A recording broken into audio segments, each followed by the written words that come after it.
central Wisconsin, Jefferson County in southeastern Wisconsin.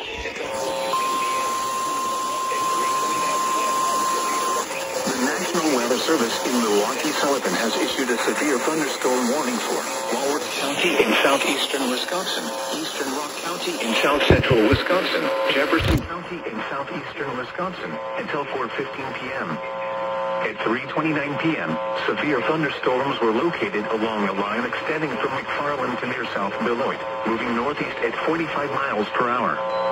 Hazard, 60 miles per hour wind gusts. East Troy, Waterloo, Williams Bay, Walworth, Johnson Creek, Clinton, Palmyra, Fontana on Geneva Lake, Sharon and Darien.